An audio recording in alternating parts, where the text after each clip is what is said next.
أعوذ بالله من الشيطان الرجيم بسم الله الرحمن الرحيم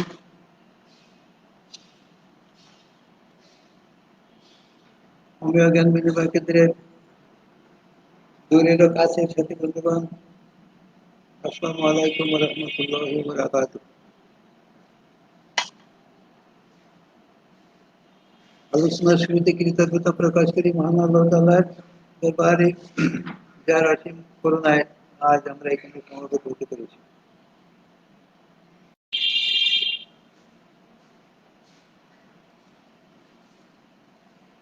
আজকের অনুষ্ঠানে কোন বিষয়ে আলোচনা করব এখানে ভাবতে ভাবতেই হঠাৎ করে সিদ্ধান্ত নিলাম, যেহেতু আজ করোনার পরে ব্ল্যাক ফাঙ্গাস, তারপরে এখন আসছে আবার মাঙ্কি পক্স, হঠাৎ নতুন নতুন রোগ ব্যাধির আবির্ভাব হচ্ছে, আমরাও আতঙ্কগ্রস্ত হচ্ছি। সমস্যা হলো আতঙ্কগ্রস্ত হচ্ছি, কিন্তু যাওয়ার তো জায়গা নাই। যাওয়ার জায়গা নাই, থাকতে হবে এই পৃথিবীতে। যতক্ষণ থাকতে হবে ততক্ষণ এইসব সমস্যা নিয়েই থাকতে হবে এবং সমস্যা নিয়েই ভাবতে হবে। যেহেতু আমরা হোমিওপ্যাথিক ডাক্তার, সেহেতু আমাদের কাছে রুগী আসলেও ওষুধ দিতে হবে। এই জন্য আমরা আতঙ্কিত না হয়ে পরস্পর জানতে বুঝতে চেষ্টা করি কিভাবে এইসব সমস্যার মোকাবেলা করা যায়। তো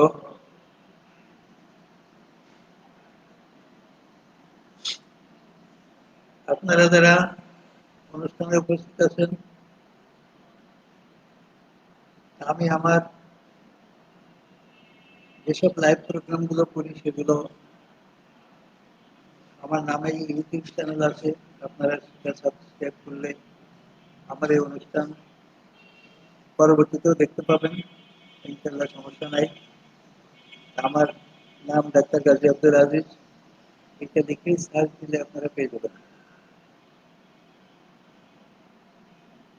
তো মাঙ্কি পক্স এবং পক্স, প্রথম আদর্শ পক্স, তারপর মাঙ্কি পক্স।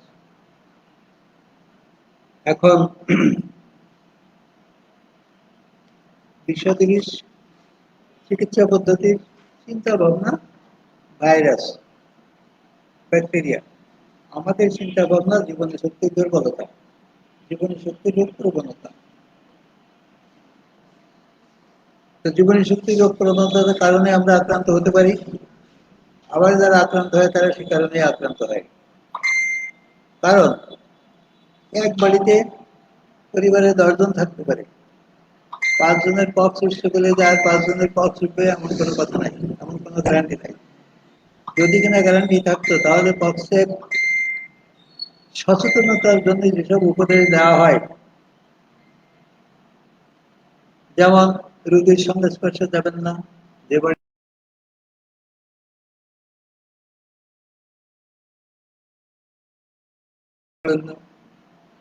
ইত্যাদি রকমের সচেতনতামূলক বিজ্ঞাপন আমরা দেখি এবং আতঙ্কগ্রস্ত হয়ে পড়ি। কথা ঠিক আছে, ওটাও যে একদম যুক্তিহীন তা বলা যাবে না, কারণ সংশ্লিষ্টতা একটা ভিন্ন জিনিস। আপনার সাথে মিশে গাঁজাখোর একটা ভালো হতে পারে, আবার আপনিও কিন্তু গাঁজাখোর হয়ে যেতে পারেন। এখন কে কার সঙ্গে মিশে কি হবে সেটা কিন্তু পরিবেশ, পরিস্থিতি, মন মানসিকতার উপরে নির্ভরশীল। যদি কিনা গাঁজাখোরকে ভালো করতে যায় আপনিও গাঁজাখোর হয়ে পড়তে পারেন, এটা যদি ঘটনা ঘটতে পারে। আর গাঁজাখোর আপনার সঙ্গে এসেও ভালো হয়ে যেতে পারে, সেটাও ঘটনা ঘটতে পারে, বাস্তব সমাজে এগুলো দেখা যায়। যার কারণে সচেতনতার প্রয়োজন আছে, সচেতনতার প্রয়োজন আছে, কারণ সংশ্লিষ্টতায় গেলে আপনি আক্রান্ত হয়ে পড়তে পারেন। এটারও বৈজ্ঞানিক ব্যাখ্যা আছে, যে ব্যাখ্যা পরবর্তীতে সময় সুযোগ মতো দেওয়া যাবে। এই জন্য সতর্কতা প্রয়োজন। প্রয়োজন নয় তা না, কিন্তু প্রয়োজন মানে এরকম প্রয়োজন না যে আপনি মাস্ক করে রোগ জীবাণু ঠেকাবেন। বিশেষ করে পক্সের জীবাণুতে যে বৈশিষ্ট্য আমরা পাচ্ছি সেটা এত সূক্ষ্ম যে মাইক্রোস্কোপেও দেখা যায় না। ফিল্টার কাগজ দিয়ে ছাঁকন দিয়েও তাকে নাকি ধরা যায় না।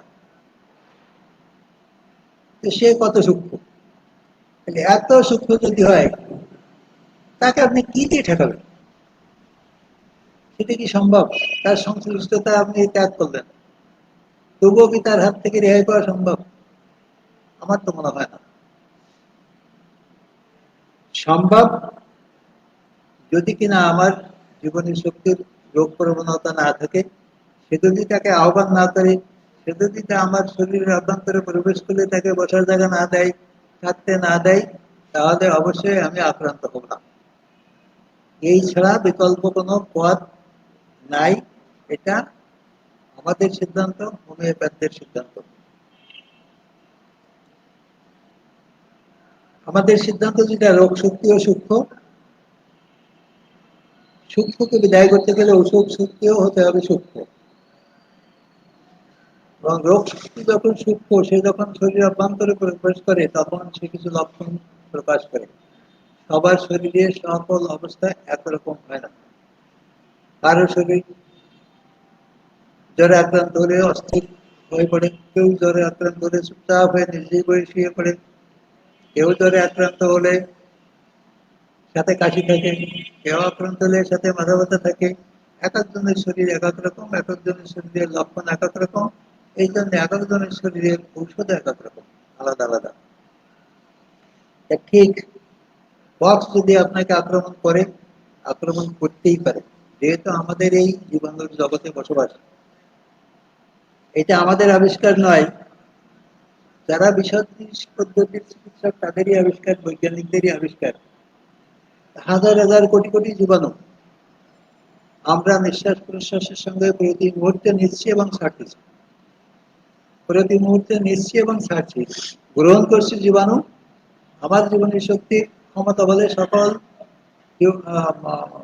রোগ শক্তিকে পরাভূত করছে, আমরা আক্রান্ত হচ্ছি না। আমার রোগ শক্তি যার কাছে দুর্বলতা প্রকাশ করবে, সে আমাকে আক্রমণ করে। যার দরুন এই পৃথিবীতে পক্সের ভাইরাস, করোনার ভাইরাস, ম্যালেরিয়া, কলেরা সবকিছু ভাইরাস সদা বিরাজমান, এবং এটা আকাশে বাতাসে বায়ুমণ্ডলের সঙ্গে নিহিত রয়েছে, মিশ্রিত রয়েছে। তাহলে এইখান থেকে বাঁচার অন্য কোনো উপায় নাই। যেমন আমাদের ধর্মীয় পরিভাষায় বলে যে জিনের সংখ্যা এত বেশি, মানুষ যদি তা দেখতে পেত তাহলে ভয়ে চোখ খুলত না। ঠিক বৈজ্ঞানিক দৃষ্টিভঙ্গি দিয়ে যদি আমরা বলি রোগ জীবাণুর সংখ্যা এত বেশি এবং বায়ুমণ্ডলে তার মিশ্রণ এত বেশি, তাদের পরিমাণ এত মারাত্মক, এই রোগ জীবাণু যদি আমরা চোখ দিয়ে দেখতে পেতাম তাহলে মারা যেতাম, কিন্তু ভয়ে ওই নিঃশ্বাস নিতাম না। কারণ জানি যে নিঃশ্বাস নিলে এই জীবাণু আমার শরীরে অভ্যন্তরে প্রবেশ করবে। তো ভয়ে আমরা মরে যেতে রাজি হতাম, কিন্তু নিঃশ্বাস নিতাম না। তাহলে এই সূক্ষ্ম রোগ জীবাণুকে কিভাবে স্থূল চিন্তা ভাবনা দিয়ে দূর করা সম্ভব, তা আমাদের বোধগম্য না।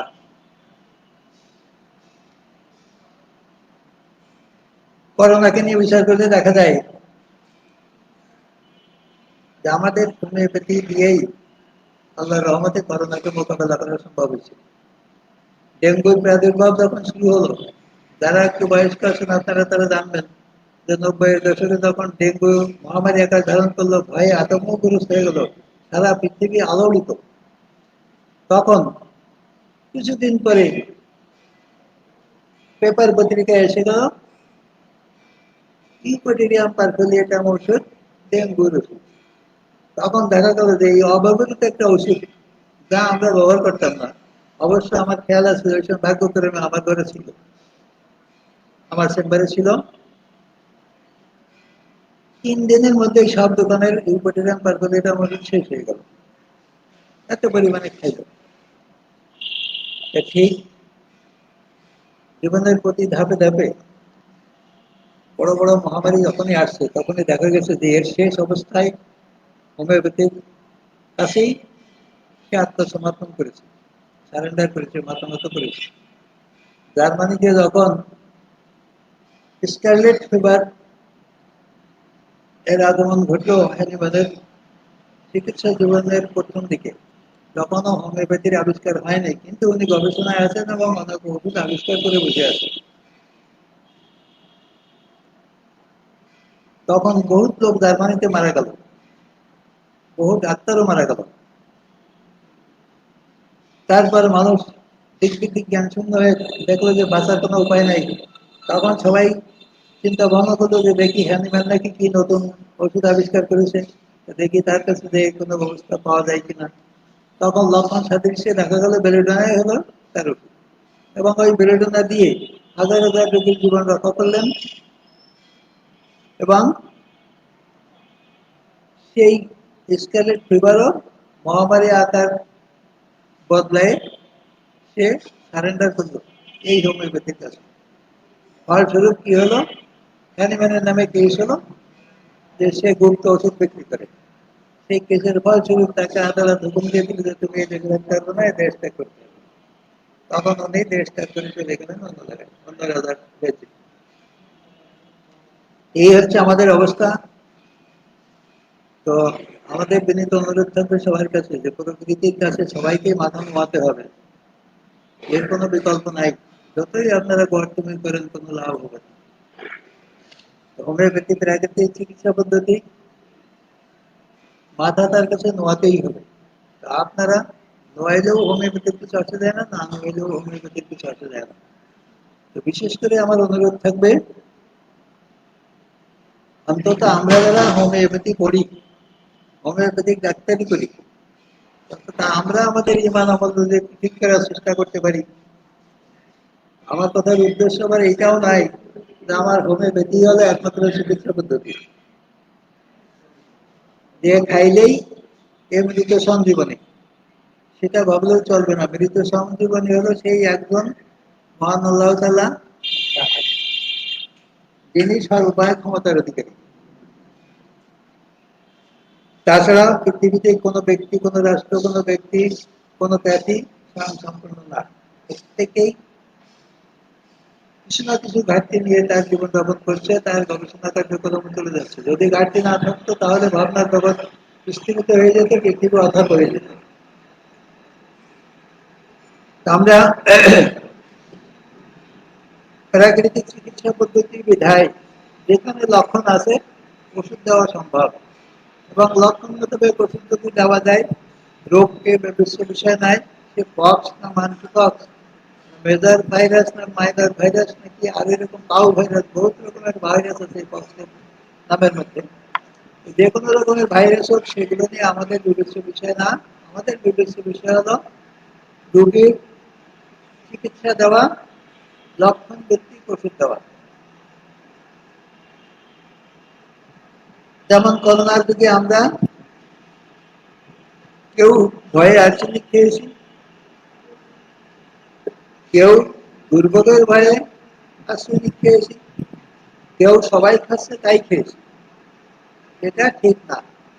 ঠিক এমন পক্সের বেলাও ওরকম। যদি আপনি পক্স মহামারীর ভয়ে ভীত থাকেন এবং ভয়ের জন্য যদি আপনি অস্থির হয়ে পড়েন যে কি না জানি কি না জানি কি হয়, একটু ওষুধ খাই, একটু ওষুধ খাইলে ভালো থাকতে পারি, তাহলে এক্ষেত্রে আপনারা লিখে নিতে পারেন যে যখনই ভয় আপনার মধ্যে কাজ করবে, পার্টিকুলারলি পক্সের ভয়ে, ওষুধ হলো ভ্যাকসিনের নাম। আর ইন জেনারেল ফেয়ার ডিজিজ, যেমন একটা রুব্রিক আছে, ফেয়ার ডিজিজ অফ ইম্পেন্ডিং, তাই না? রুব্রিকটা এরকম না, ফেয়ার ডিজিজ অফ ইম্পেন্ডিং ইনক্লিয়ারেবল। তার মানে যে রোগ আমি দেখি নাই, এখনো আসে নাই, কেউ মরেছে তাও দেখি নাই, শুনি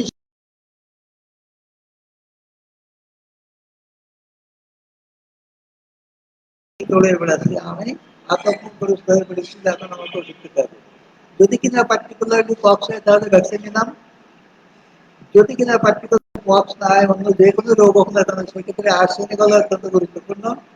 পাশাপাশি অন্য কিছু ওষুধ আছে যারা আর্সেনিকের সঙ্গে অ্যাসিড নাইক, তারপরে ক্যালকেরিয়াকার, কার্সিনোসিন, ক্যালিকার, পিটুলিনাম ইত্যাদি জাতীয় ওষুধ আছে।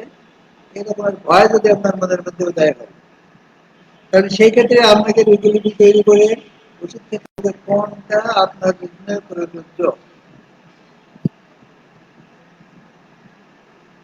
ভয়ের বিভিন্ন শ্রেণী আছে, এই শ্রেণী বিন্যাস করতে হবে এবং এই শ্রেণী বিন্যাস করতে গেলে আপনাকে রেপার্টরির আশ্রয় নিয়ে তার রুগীগুলো বুঝতে হবে, পড়তে হবে এবং বোঝার চেষ্টা করতে হবে।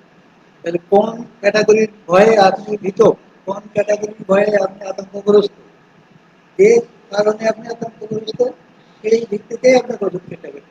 গড়ে ভয়তে আর্সেনিক খেয়ে গেলে চলবে না।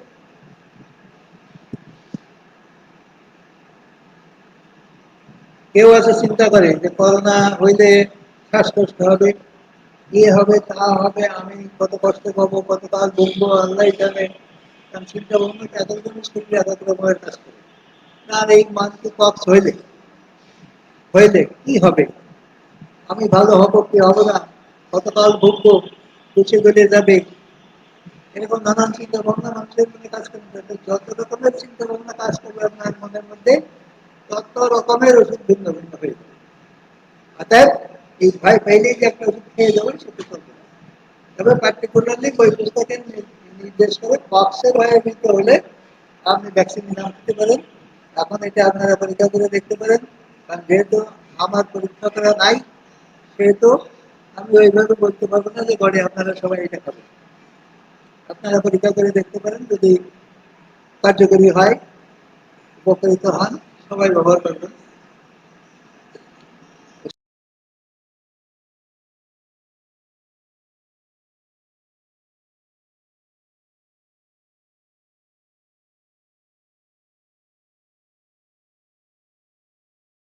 পিঠা করে বিদায় করা হয়েছে। আর কোথায় যেন দেখলাম যে লন্ডনে নাকি ওটা নাই, মানে একদম বিদায় করে ফেলেছে। এই যে কথাগুলো, এই কথাগুলো কিন্তু বিজ্ঞান প্রসূত বলে আমার মনে হয় না। কারণ রোগ জীবাণুকে পৃথিবী থেকে ঝাঁটাপিটা করে বিদায় করা সম্ভব না।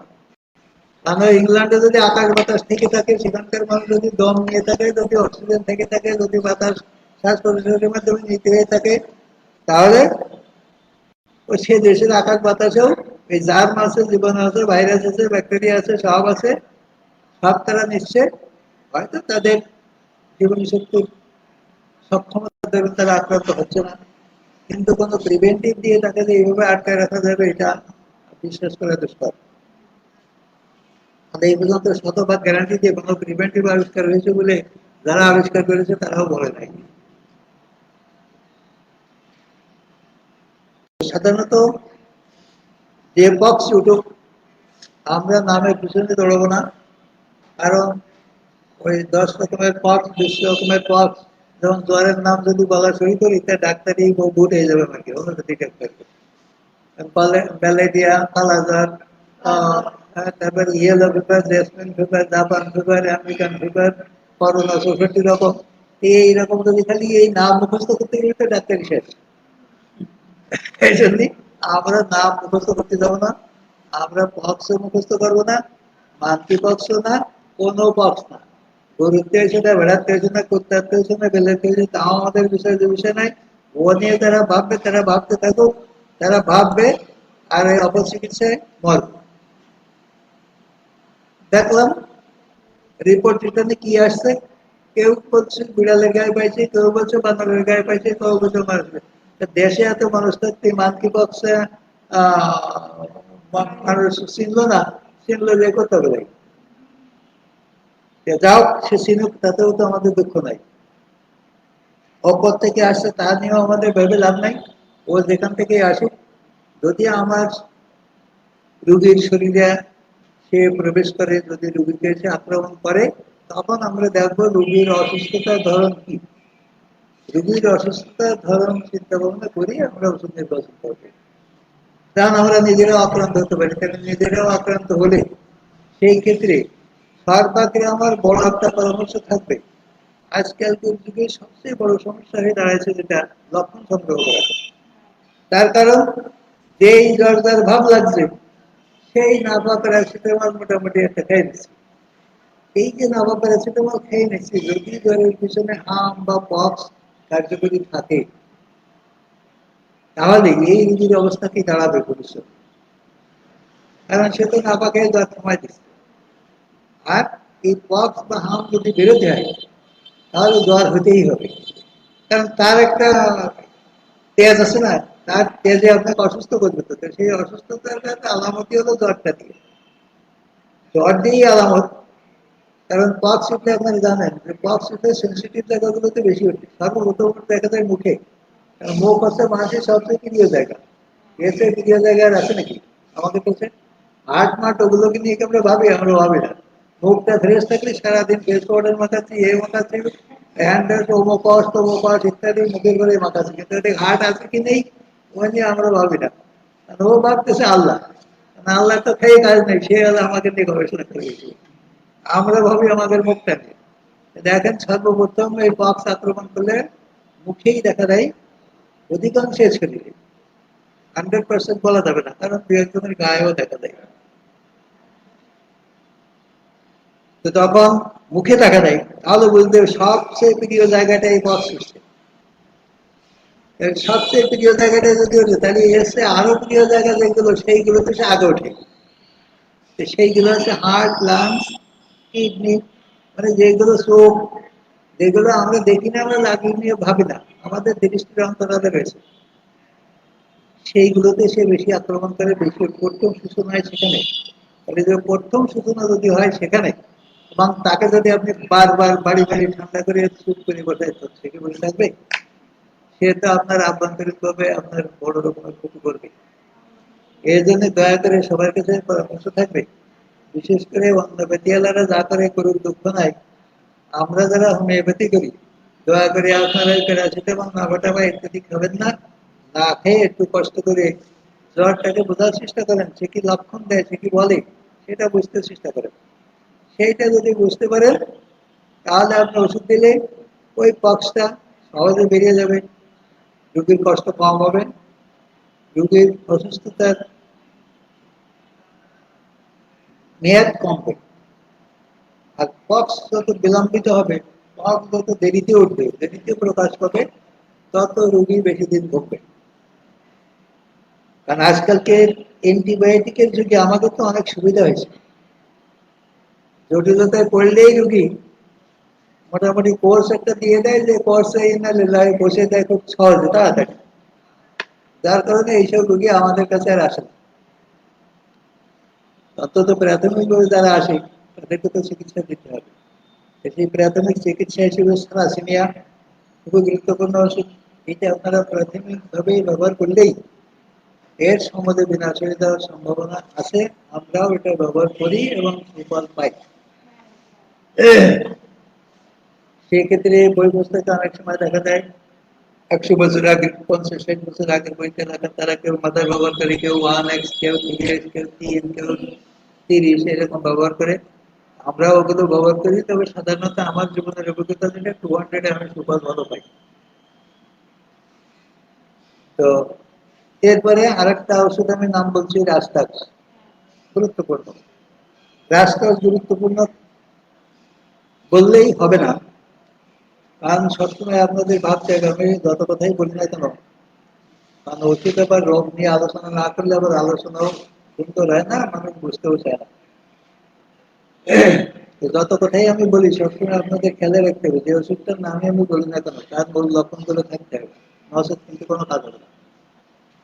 যেমন রুগী অস্থির, খুব চুলকায়, শীত খুব, তাহলে আমরা জানি অস্থিরতার 3টে ওষুধ হলো সবচেয়ে বড়: আর্সেনিক, এकोनाइट, রাস্টাক্স। তাহলে কাকে কোথায় প্রয়োগ করতে হবে এটা তো আমাদের বিবেচনা করা দরকার আছে। তো অধিকাংশ ক্ষেত্রে আমরা রাস্টাক্স পাই। কেন পাই? লক্ষণ হলো তার ওই জ্বর, অস্থিরতা, চুলকানি সবকটা পর্যন্তই সীমাবদ্ধ। রোগের প্রাবল্যতার কারণে তার জ্বরও তীব্র হয়, হাত পা কাঁপানি কামড়ানি থাকে, বিছানায় শুয়ে সে খালি এদিক ওদিক করে চুলকায়, কেতা কাপড় গায়ে দিয়ে থাকতে চায়। এই লক্ষণে আমরা দেই রাস্তা। যদি কিনা অস্থিরতার কারণ তাকে ওই পর্যায়ে নিয়ে যেয়ে থাকে যে সে বাবা শুরু করেছে যে বোধহয় আমি ইন্নালিল্লাহর দিকে যাচ্ছি, আমি মনে হয় আর বাঁচবো না, তখন কিন্তু ওষুধ আসবে একোনাইট আসেনি, তখন আর এই রাস্তা কিন্তু কাজ দেবে না। এগুলো মাথায় রাখতে হবে। একোনাইট গরম কাতর, আর্সেনিক শীত কাতর। একোনাইট পানি খায় বেশি বেশি, আর্সেনিক পানি খায় দেওয়ার ডোব। একোনাইটের হাত পা ঠান্ডা হয়ে যায় বরফের মতো, মাথায় পানি দিলে আরাম পায় এই আর্সেনিকের। আর একোনাইট সর্বদা সদা সর্বদাই তার সর্বাঙ্গে ঠান্ডা থাকে। এই কিছু এই যে পার্থক্য, বড় বড় পার্থক্য গুলো, এগুলো একটু খেয়াল রেখে আপনারা সহজে ওষুধ নির্বাচন করতে পারবেন। তো এইখানে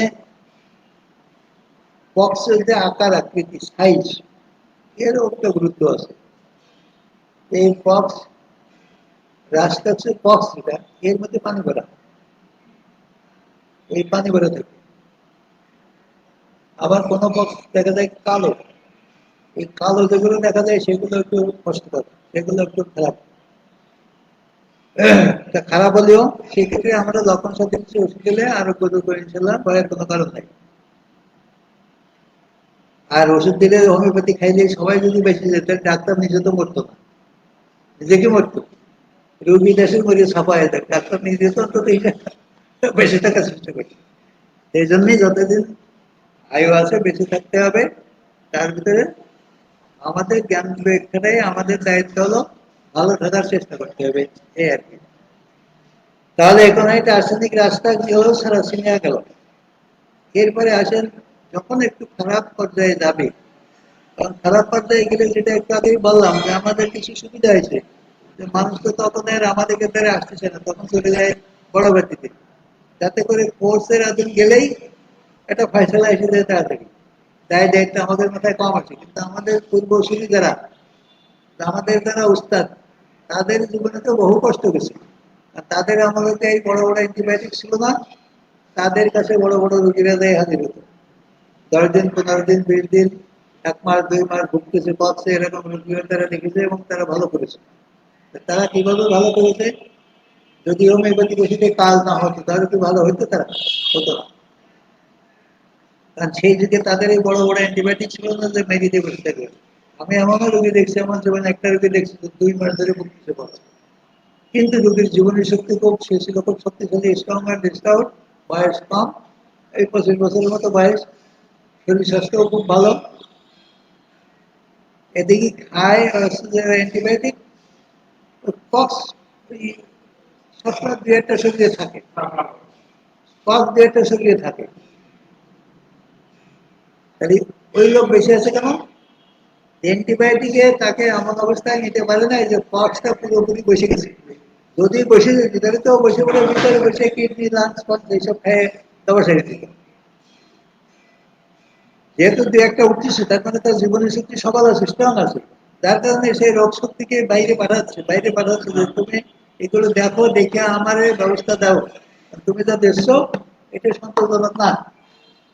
সেই রোগী আসলে আমার কাছে, আসলে তখন আমি তার ওই কথাবার্তা শুনে, তখন আমার ডাক্তারি জীবনেরও প্রথম দিকে, মানে আজ থেকে অন্তত 20 বছর আগের কথা, এই যদি কথাগুলো খেয়াল আছে, যে তার শরীরে যেটা ওঠে সেটা পাকে, এবং এইভাবে সে একের পর এক খেয়ে অ্যান্টিবায়োটিক খেয়ে যাচ্ছে এবং তার জীবনযাত্রা সে পালন করে যাচ্ছে। পরে আমার কাছে যখন আসলো তখন আমি দেখেছি যে, বুঝেছি যে, দেখলাম যে এর অবস্থা ভয়াবহ। তো তখন আমি তাকে ওষুধ দিয়েছিলাম হলো, তার শরীরে এই মৃত্যু ভয়টা এইসব কিছু ছিল, তার ছিল চুলকানি, খুব চুলকানি, গরম দিলে ভালো দেখতো, রাতে রাতে জ্বর আসতো। তখন আমি তাকে প্রথমে দিলাম রাস্তা দেওয়ার পরে তার শর্ত হলো আমার এই পাপ যেন বাড়ে। আমি বললাম যে দেখো, তোমার এই পাপ বাড়বে কি পারবে না এই গ্যারান্টিটা আমি দিতে পারবো। তোমার পক যে তুমি বাড়াচ্ছ না বলে এই যে 2 মাস ধরে ভুগতেছো, তোমার পক্সের কি দেখেছো যে 2 মাস ধরে ভোগে?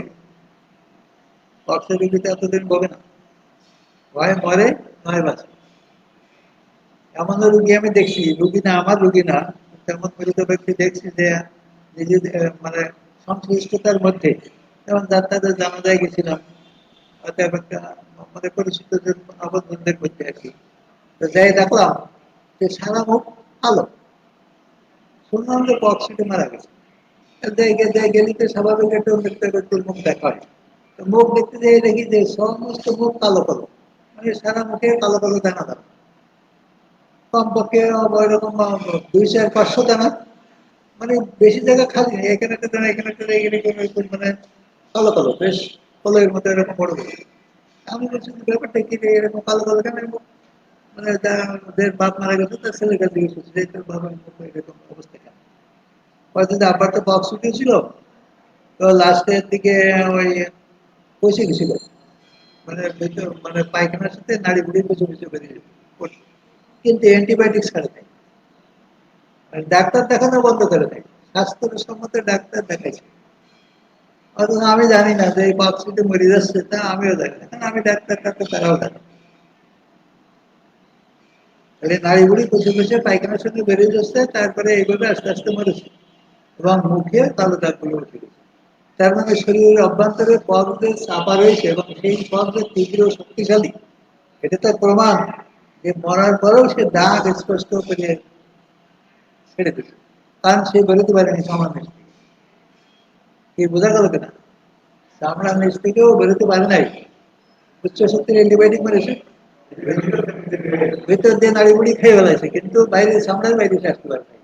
তাহলে বাইরে আসার জন্য সে চেষ্টা করেছিল, যদি কিনা তাকে উপযুক্ত সহযোগিতা দেওয়া হতো তাহলে পথটা বাইরে বেড়ে যেত, রোগী ইনশাল্লাহ বেঁচে যেত, না বাঁচে অন্তত এই কষ্টে মারা যেত না।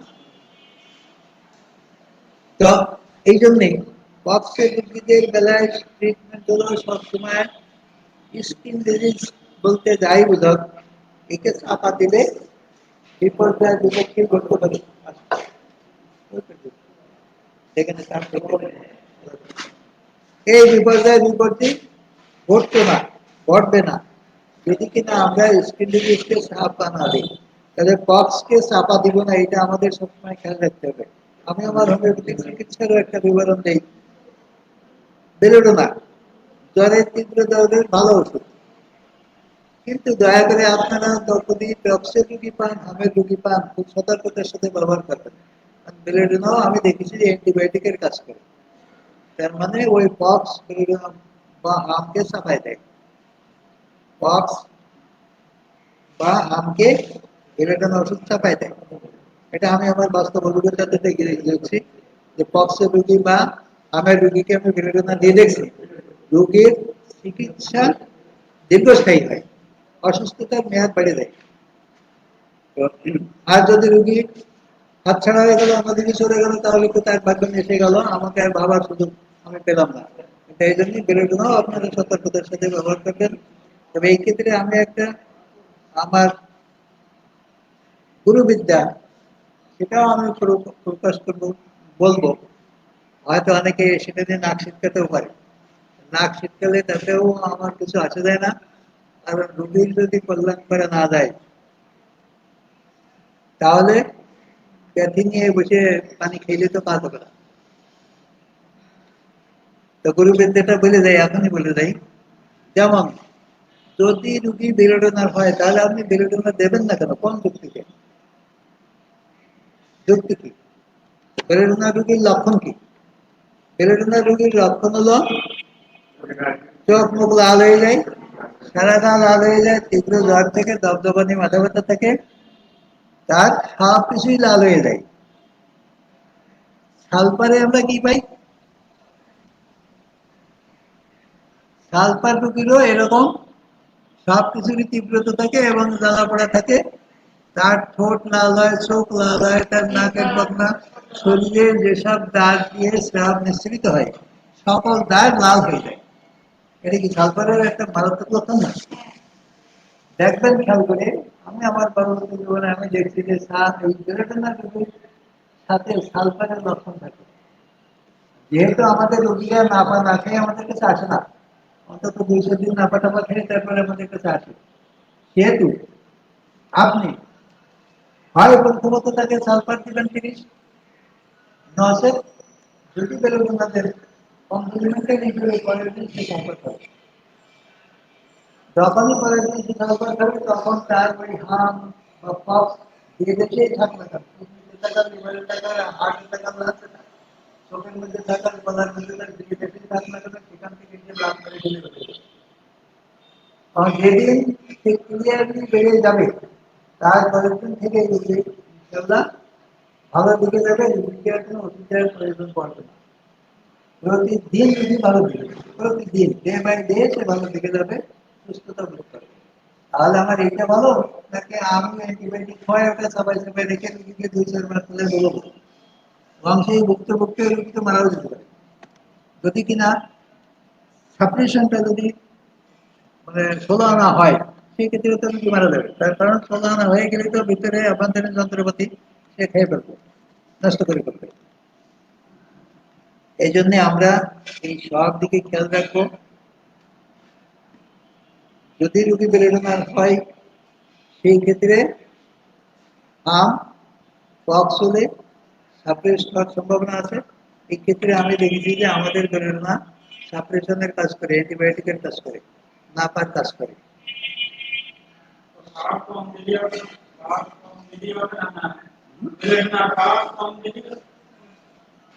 ওষুধের কাজ ওষুধে করবে, এখানে পাওয়ার কম বেশিতে তো কিছু হবে না। পাওয়ার কম বেশিতে হবে জ্বরের ক্ষেত্রে নির্দেশ হলো উচ্চ শক্তি ব্যবহার করা, নিম্ন শক্তি না।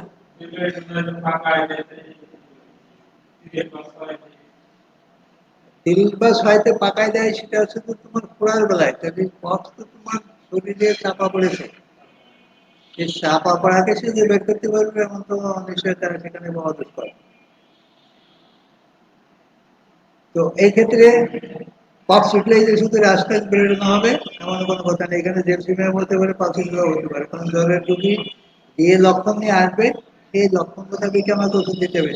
তাতে তার ভিতরে ইয়ে থাক, পক্স থাক, তার হাম থাক, যাই থাক না কেন সেটা বেরিয়ে যাবে আস্তে আস্তে। তো পাশাপাশি যদি এন্টিসেপটিক ওষুধ ব্যবহার করা হয় তাহলে সে বেরোনোর গতিটা দ্রুত হয়, কিন্তু ব্যবহার করতে গেলে লক্ষণ লাগবে, লক্ষণ ছাড়া ব্যবহার করা যাবে না।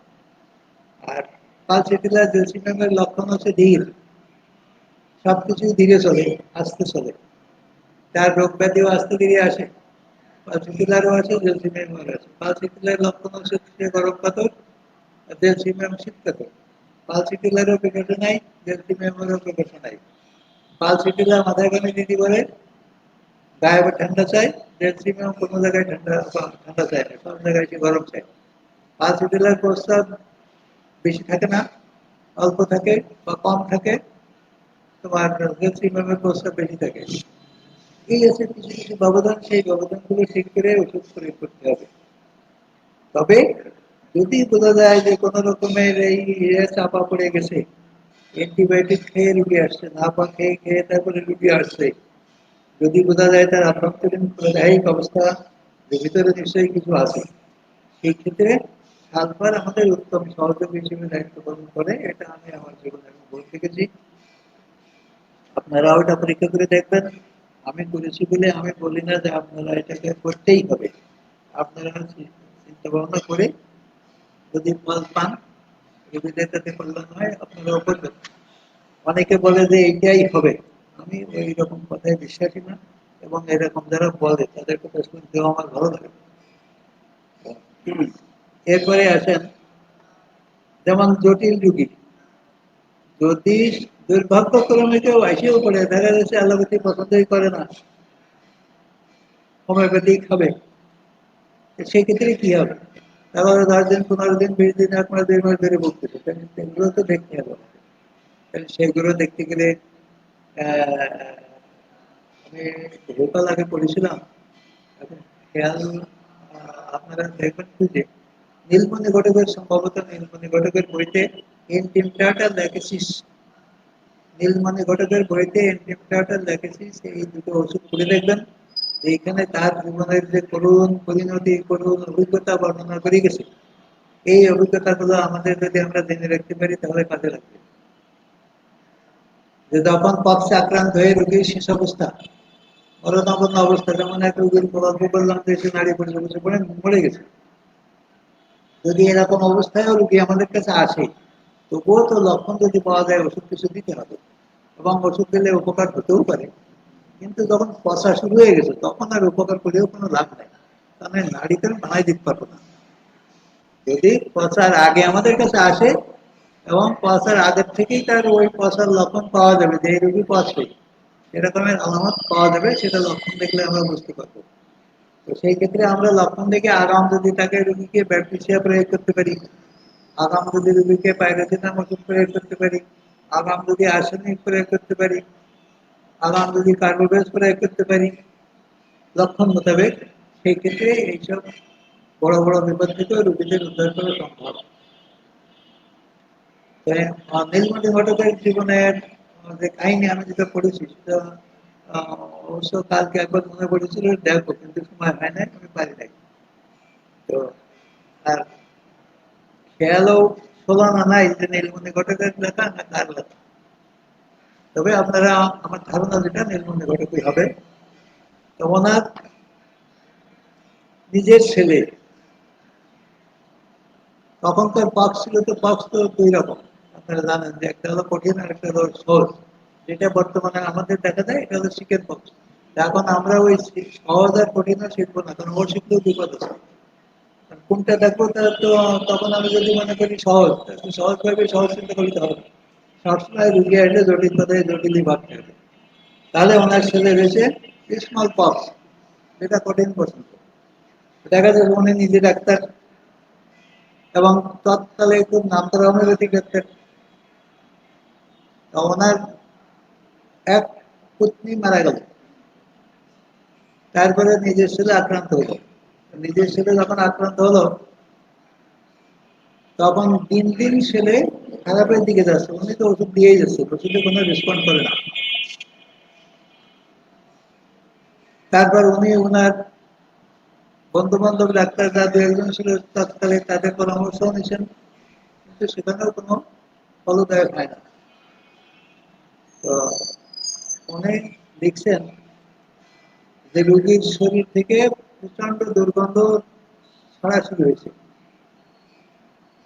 এবং দুর্গন্ধ এত বেশি যে তার কাছে কেউ যেতে চায় না। কিন্তু আমি তো ডাক্তার, তারপরে ছেলে, আমি তো তাকে ছাড়তে পারছি না। তাহলে আমি সারা রাত তার পাশে বসে আছি, এবং সারা রাত বসে থেকে আমি শুধু ভগবানের কাছে আমার একটাই কামনা, যে আমি কি পাপ করেছি, তার শাস্তি তুমি আমাকে এইভাবে দিচ্ছ। এটাও এভাবে ভাবতে ভাবতে এক সময় উনি তো চোখ বুঝেই ধ্যানে আছে, হঠাৎ করেই খেলে আসছে একটা শব্দ। কি শব্দ? দেখা যায় ওই ছেলে পা নাড়াচ্ছে। সে তো অনেকটা মানে মুমূর্ষ হয়ে গেছে, পা নাড়াচ্ছে। তখন ওনার খেয়াল আছে যে পা নাড়ায় কেন, দেখি। হাত দিয়ে দেখে যে ও পা নাড়াচ্ছে ডান পা, বাম পায়ে হাত দিয়ে দেখে বাম পা অসাড়, মানে এটা নড়ে চলছে ডেট। কারণ প্যারালাইসিস হলে বাম পায়ে প্যারালাইসিস হয়। তখন উনি এই লক্ষণের পরে ভিত্তি করে তাকে ওষুধ দিলে ল্যাকেসিস, এবং সেই ল্যাকেসিস খেয়ে দিন দিন রোগী ভালোর দিকে যেতে যেতে সে রোগী ভালো হয়ে গেল, বেশি হলো। তাহলে এই যে লক্ষণ কোথায়, আর আমরা পাপ যদি খালি রাস্তা সারা সিজন নিয়ে ভাবতেই থাকি তা তো হবে না। আমাদের ভাবতে হবে রুগী নিয়ে, রুগী দিতে নিয়ে। তাহলে এই যে লক্ষণ দেখেন, আমার ধারণা এটা তো ওনার সাধনার ফল, এটা ডাক্তারি বিদ্যার ফল বলা যাবে। তো এরকম একটা রুগী হতে পারে পক্স উঠেছে, সাথে নিউমোনিয়া হয়ে পড়তে পারে, পারে না? পক্স উঠেছে, পক্স ভালো হয় নাই, যেহেতু পক্স উঠে লাঞ্চে ওঠে, কিডনিতে ওঠে, সব জায়গায় ওঠে, আপনাদের যত যন্ত্রাংশ আছে সব জায়গায় ওঠে। তাহলে এক্ষেত্রে ফুসফুস আক্রান্ত হতে পারে। তাহলে ফুসফুস যখন আক্রান্ত হয়েছে নিউমোনিয়া হতে পারে। তাহলে নিউমোনিয়া যখন হয়ে যাবে, এদিকে রুগীর গায়ে রয়েছে পক্স, আপনি খালি সারা সিনিয়র আস্তে আস্তে খাই দেবেন, একই হবে। আর রোগী যে স্টেজে অবস্থান করতেছে সেই স্টেজটাকে আপনাকে খুঁজে বের করতে হবে এবং সেই স্টেজের ব্যবস্থা আপনাকে প্রদান করতে হবে। তাহলে এই ক্ষেত্রে রোগীর যদি নিউমোনিয়া হয়ে থাকে, বুকে সেলেসার গড়গড়ি এসে যায়, কারণ মরার আগে অনেকে বলে যে বুকে সেলেসার গড়গড়ি আসে, তাহলে মরার আগে সেলেসার গড়গড়ি আসলেও সেই সেলেসার গড়গড়িও অ্যান্টিমটার দিলে দূর হয়, এটাও আমার দেখা আছে, আমার নিজের অভিজ্ঞতা আছে। রোগী মারা যাবে কিন্তু ওই সেলেসার কষ্ট থেকে সে মুক্তি পাবে। তো সেই ক্ষেত্রে রোগী যদি এরকম সেলেসার গড়গড়ি থাকে, নিউমোনিয়া হয়, বা নিউমোনিয়া নাই হোক, বুকে সেলেসা জমলো, কাশি দেয়, সেলেসা ওঠে না, গড়াত গড়াত করে, তাহলে কাশি দেয় সেলেসা ওঠে না, এন্টিমটারের এত লক্ষণ। কাশি দেয় সেলেসা ওঠে না, গড়াত গড়াত করে শরীরে, তাহলে সেই ক্ষেত্রে আপনাকে দিতে হবে অ্যান্টিমটার। বক্সও ভালো হবে, রোগীর গড়গড়ানিও ভালো হবে, যদি নিউমোনিয়া হয়ে থাকে তাও ভালো হবে। অ্যান্টিমটারের বক্সের আবার সাইজ বই পুস্তকে লেখে, এটাও আপনাদের জেনে রাখা ভালো, বা বই পড়লে এগুলো আপনারা পেয়ে যাবেন। যেমন রাস্তার থেকে পানি ভরা, আর অ্যান্টিমটারের মাঝখানে থেকে গর্ত, মানে যে পক্সের গোল যে পক্সটা উঠতেছে মাঝখানে থাকবে নিচে বসা, মাঝখানে থাকবে বসা। আর যেটা পানি ভরা এটা তো মাঝখান থেকে উঁচু, আর এটারও পানি ভরা থাকতে পারে কিন্তু মাঝখানে থাকবে বসা। আচ্ছা, ল্যাকিসিস কোথায় দিল? ল্যাকিসিস দিল হচ্ছে যে ওই যে পা নড়া দেখে ল্যাকিসিস দিল, যে বাম পা অসর তাই দেখে, কিন্তু এই ক্ষেত্রে ল্যাকিসিসের অনেক লক্ষণ আছে, যেগুলো উনি হয়তো সেখানে বর্ণনা করেছেন, আমার অতদূর খেয়াল আছে কিনা বলতে পারি না। ল্যাকিসিসের লক্ষণ হলো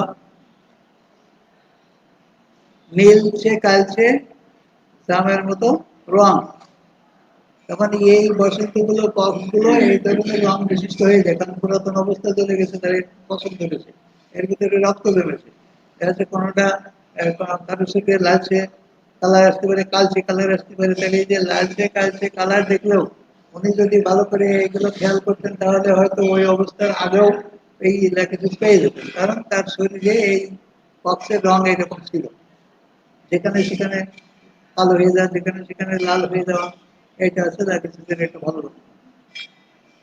এবং ল্যাকিসিসের রোগী নিদ্রা করে, মানে তার ঘুম হয় না, ঘুমে গেলেই তার কষ্ট বাড়ে, এবং যখনই সে পাশে পিঠে দেখছে যখনই ও ঘুমায় যাচ্ছে তখনই সে নড়ে, অথচ যতক্ষণ পর্যন্ত ঘুমাচ্ছে না ততক্ষণ পর্যন্ত সে নড়ে না।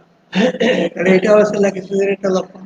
যাক, এইভাবে পর্যবেক্ষণের মাধ্যমে যতদূর সম্ভব আমাদের অর্জন করার চেষ্টা করতে হবে, বোঝার চেষ্টা করতে হবে।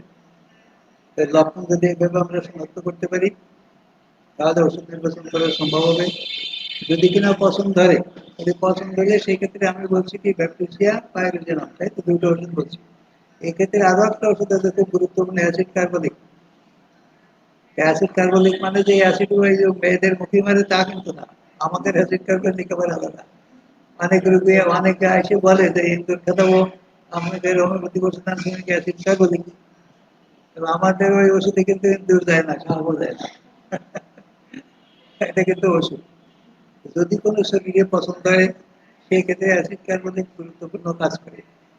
যদি শরীরে পছন্দ হয় আপনারা মাদার টিংচার পানির সঙ্গে মিশিয়ে শরীরে যদি ওয়াশ করে দেন, যে ময়লার সাথে দূর করে দেন, ওইটা ওইটা ওষুধ হিসেবে ব্যবহার করেন, তাহলে শরীরের দুর্গন্ধ কিছুটা স্থিমিত হবে, কমবে, এবং পচন ক্রিয়াও রোধ হবে, এবং আভ্যন্তরিক ভাবে তাকে অ্যাসিড কার্বনিক খাওয়াতে হবে। হয়তো তার আয়ু যদি থাকে সে ওই অবস্থা থেকে উত্তোলন ঘটে এসে বেঁচেও যেতে পারে। এই হচ্ছে মোটামুটি আমাদের পক্সের চিকিৎসা। তো সব কথার এক কথা হলো আরো ওষুধ থাকতে পারে, আরো ওষুধ আসতে পারে, কারণ কোন রোগীর শরীরে কি কি ওষুধ আসবে এটা তো আলাম বলে দেওয়া যায় না। তবে অধিকাংশ ক্ষেত্রে আমরা যেটা পাই সাদা সিংহা রাস্তা, এইটা অধিকাংশ ক্ষেত্রে আমরা দেখা যায়। আর পাশাপাশি আর একটা জিনিস আমি বলে রাখি, কারণ হোমিওপ্যাথির প্রসার এবং প্রসার প্রয়োজন, গরু, ছাগল, হাঁস, মুরগি, কবুতর, যার শরীরেই পক্স ওঠুক না কেন, আমি শিখাইছি এবং এখান থেকে আমার অনেক ওষুধ বিক্রি হয়। এটার নাম বলে দিচ্ছি, সারা সিনিয়র 200। এই গোয়ালপাটটা নিয়ে মানুষ খাওয়ায়, বড় বড় মুরগির ফার্ম ওয়ালারাও এটা খেয়ে বেশি হচ্ছে, তাদের রোগীর বাঁচার চেষ্টা করে। তো যদি তাদের উপকার না হতো তাহলে তো তারা এইভাবে কিনতো না। এই জন্য আমরা যে শুধু মানুষ দেখবো তা না, আমরা গরু ছাগল হাঁস মুরগি পাইলেও কবুতর পাইলেও দেখবো, এবং সেক্ষেত্রেও আমরা এই পক্সের ওষুধ হিসেবে আহ এগুলো ব্যবহার করবো, করে দেখতে পারি, সুফলও পেতে পারি। তো পক্সের জটিল অবস্থায় আরো একটা ওষুধ আছে পূজা, যেটাও আলোচনায় আমার কত খেয়াল করে বলা যায়। পূজা প্রথম দিকে অনেক বই পুস্তকে লেখা থাকে যে পূজা ব্যবহার করলে এই বসন্তের গুটিকাগুলো সমাজে বেনা ফিরে যায়, কিন্তু এই কথাগুলো আমার অভিজ্ঞতায় নাই, বা আমি পড়ে দেখছি সুফল পাই না, যার কারণে পথে আমি যাই না, ওগুলো করি না। তবে যদি রুগী কিনা জটিল অবস্থায় আমাদের কাছে আসে 10-15 দিন 20 দিন ভোগার পরেও, এমনকি আমাদের পরিবারের সদস্যদেরও এমন ধরনের ঘটনা ঘটে বসতে পারে, এই ক্ষেত্রে রোগীর বড় লক্ষণ হলো কি, রোগী মৃত ব্যক্তির স্বপ্ন দেখে, কাছের মানুষের মরা মানুষের স্বপ্ন দেখে, স্বপ্নে দেখে পড়ে গেলাম, পড়ে যাওয়ার স্বপ্ন দেখেই লাভ মেরে ঢেলে ওঠে, ঘুম ভাঙে যায়, তার শরীরে আসিল তিল টিউমার ইত্যাদি থাকতে পারে, এবং রোগী সাইকোটিক গ্রুপের হতে পারে, তাহলে সেই ক্ষেত্রে আমরা পূজা ব্যবহার করলে এই জটিল অবস্থা থেকে রোগীর উত্তরণ করতে পারে। সর্বক্ষেত্রেই খেয়াল রাখতে হবে, লক্ষণীয় হচ্ছে আসল কথা। তখন পূজা দেন আর দায় দেন, লক্ষণ আসল কথা। কারণ এই পূজার লক্ষণ যদি না থাকে, যে বড় বড় লক্ষণ, মৃত ব্যক্তি স্বপ্ন দেখে, এই মৃত ব্যক্তি স্বপ্ন দেখা কিন্তু খুব কঠিন যোগ। ये दिन কবিরা ছাড়াই ওষুধ দেখাই কাজ হবে না, এই কাজ হতে গেলে আমাকে হোমিওপ্যাথিটা দেখে লাগবে। আমি কয়েকজন রোগী দেখছি, এবং খোঁজা দিয়েই তাদেরকে সেখান থেকে মুক্ত করা সম্ভব হয়েছে। সবার এক ডোজ, ডোজের মধ্যে কারো পার্থক্য নাই, সবার হিসাব একরকম। আপনার ওষুধ সিলেকশন যদি ঠিক থাকে, ওই এক ডোজে সবারই কাজ হবে।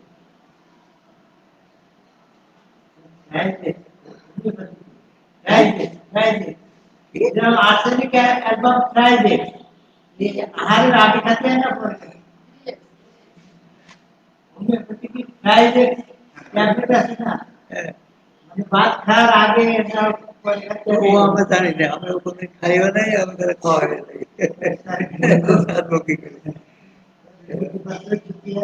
এখন গরু খাওয়ার পরে খাবে না, খাওয়ার আগে খাবে।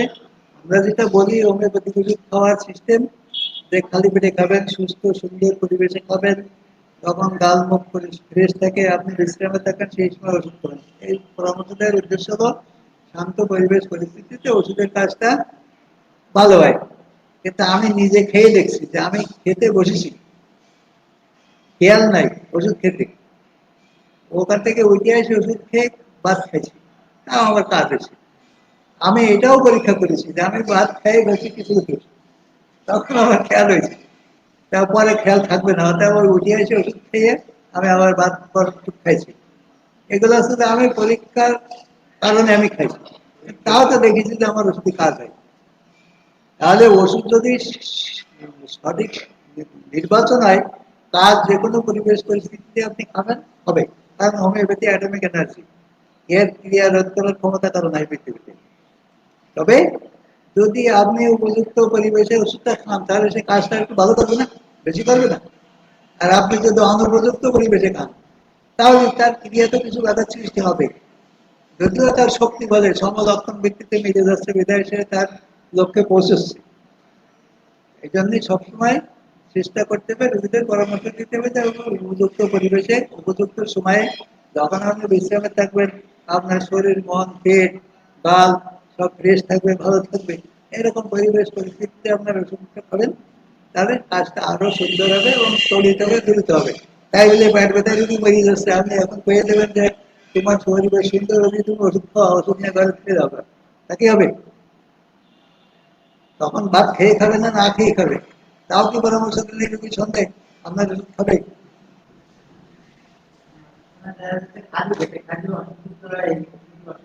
না না, ওই ধরনের কোনো পার নাই। হোমিওপ্যাথিক ওষুধ খালি পেটে খাওয়াই উত্তম। কারণ আপনারা তো এটুকু বলছেন না, খালি পেটে খাচ্ছেন না, ভরা পেটে খাচ্ছেন না, কিসে খাচ্ছেন? আরে ওষুধ তো পেটে যায় না, হোমিওপ্যাথিক ওষুধ পেটে যাওয়ার শর্ত নাই। হোমিওপ্যাথিক ওষুধের শর্ত হলো আপনার সেন্সরি নার্ভের সাথে তার সম্পর্ক হতে হবে। আপনি কোথায় একটুখানি একদানা ওষুধ পেতেছেন আপনার জিব্বার করে, এ কি আপনার পেট পর্যন্ত পৌঁছায়? আমরা না সুগার মুগার দিয়ে এখানে বেশি বানাই যে চাই সাইডে সেটা খাই পেটের মধ্যে যায়, কিন্তু ওষুধ কি পেটে যায়? ওষুধ তো কখনো পেটে যায় না, তার সীমানা এই জিব্বা পর্যন্ত। এই জিব্বাতে কাজ করলেই যথেষ্ট। যার কারণে আমরা পরামর্শ দিই রোজা রেখে হোমিওপ্যাথিক ওষুধ খাওয়া যায়, এতে রোজা নষ্ট হয় না। এতে রোজা নষ্ট হয় না, কারণ পাকস্থলীতে যায় না হোমিওপ্যাথিক ওষুধ, অতএব রোজাও ভাঙে না। রোজার বড় শর্ত হলো পাকস্থলীতে কিছু যেতে পারবে না। খাদ্য গুণ আছে, দ্রব্য গুণ আছে, এমন কিছু পাকস্থলীতে গেলে রোজা নষ্ট হয়ে যাবে। তাহলে হোমিওপ্যাথিক ওষুধ যদি আপনি 2 ফোঁটা খান, তাহলে 2 পাঁচ ফেল দিক, ও কি পেট পর্যন্ত যাবে? আপনি 3 ফোঁট খান, 4 ফোঁট খান, আপনি তাও কি পেট পর্যন্ত যাবে?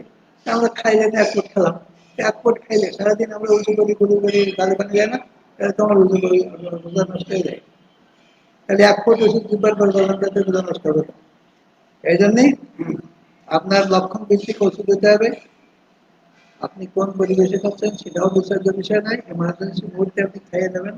লক্ষণ মোতাবেক যদি ওষুধ ঠিক থাকে কাজ আপনার হবে, এতে সন্দেহের কোনো কারণ নাই। তবে উপযুক্ত স্বাস্থ্য সুস্থ সুন্দর পরিবেশে কোরআনিক রোগীদের ক্ষেত্রে যদি রোগীদের আমরা পরামর্শ দেই, সেই ক্ষেত্রে তাদের ফলাফলটা ভালো আসতে পারে। তো যাই হোক, আমি আমার জ্ঞান মোতাবেক আপনাদের কক্সের বিষয়ে যতদূর সম্ভব অনুদান চেষ্টা করলাম। চিকিৎসা বিষয়ে ত্রুটি বিচ্যুতি থাকলে আপনারা সংশোধনী দিবেন। ফেসবুকে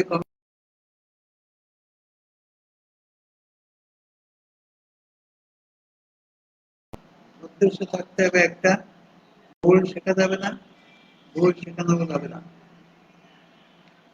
এই মিশন নিয়ে আমাদের আগাতে হবে। তো আজকের মতো সবাইকে ধন্যবাদ জানিয়ে আমি হোমিও জ্ঞান বিনিময় কেন্দ্রের অনুষ্ঠান সমাপ্তি ঘোষণা করছি। আসসালামু আলাইকুম ওয়া রাহমাতুল্লাহি ওয়া বারাকাতুহু।